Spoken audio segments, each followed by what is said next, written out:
negara yang merdeka bukan hanya mereka merdeka dari penjajahan, tetapi yang menjadi terpenting kita hari ini adalah merdeka itu ditandai dengan apakah kita menjadi bagian dari masyarakat yang literat atau tidak. Literasi adalah fondasi utama. Kalau boleh saya menyitir apa yang disampaikan oleh Sekjen PBB selama 2 periode, yaitu Kofi Annan. Dia mengatakan bahwa literasi is bridging, ya, from misery to hope. Dia mengatakan bahwa literasi adalah jembatan. Jembatan dari mana? Dari hidup yang susah, dari kemiskinan menjadi harapan. Jadi tema ini sangat relevan sekali, ya. Meskipun kita telah merdeka 80 tahun, tapi apakah benar kita telah merdeka?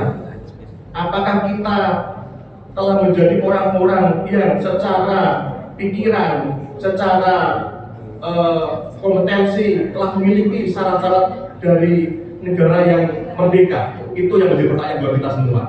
Oleh sebab itu, kegiatan ini memang menjadi hal yang sangat fundamental, ya.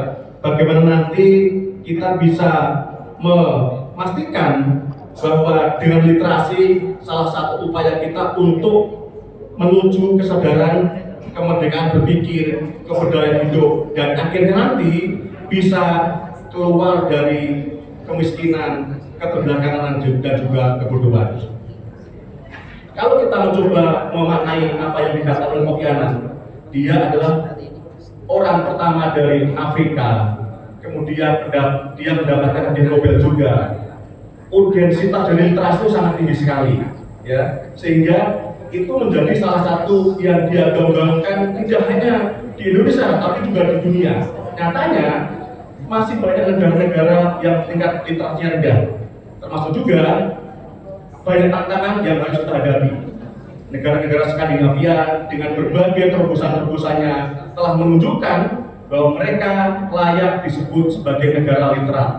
Literasi, inland, selaras dengan hidup bahagia, keamanan, anti korupsi, dan sebagainya.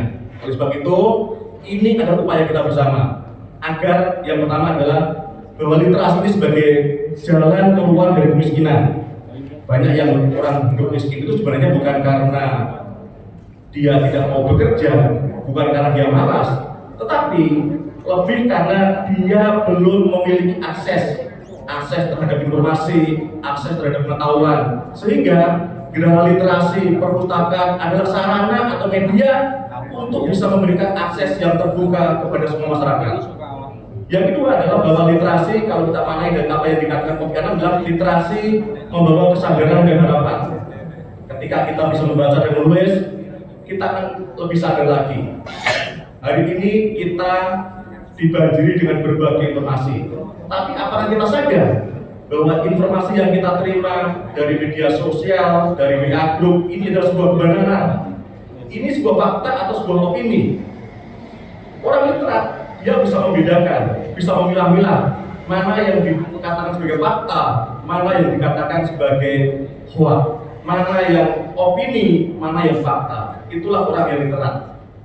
Tanpa kita sadari, seringkali kita dengan semangatnya meng-share informasi-informasi yang kita dapatkan, padahal kita nggak tahu pasti apakah itu sebuah opini atau sebuah fakta, apakah itu sebuah hoax atau sebuah kenyataan.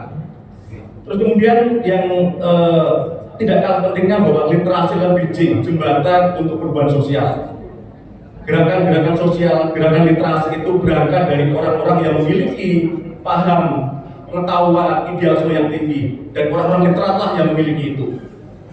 Sementara kalau kita ambil dari apa yang dikatakan oleh founding father kita, Bapak Soekarno mengatakan bahwa tulislah tentang aku dengan tinta hitam atau tinta putihmu, biarlah sejarah membaca dan menjawabnya.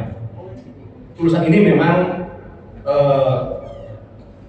diambil dari salah satu buku biografinya, ya, yang berjudul Bung Karno Penyambung Lidah Rakyat. Nah, kita bisa memaknai bahwa kutipan ini menyerahkan pentingnya literasi, dokumentasi, dan kekuatan tulisan dalam membentuk sejarah dan kesadaran bangsa.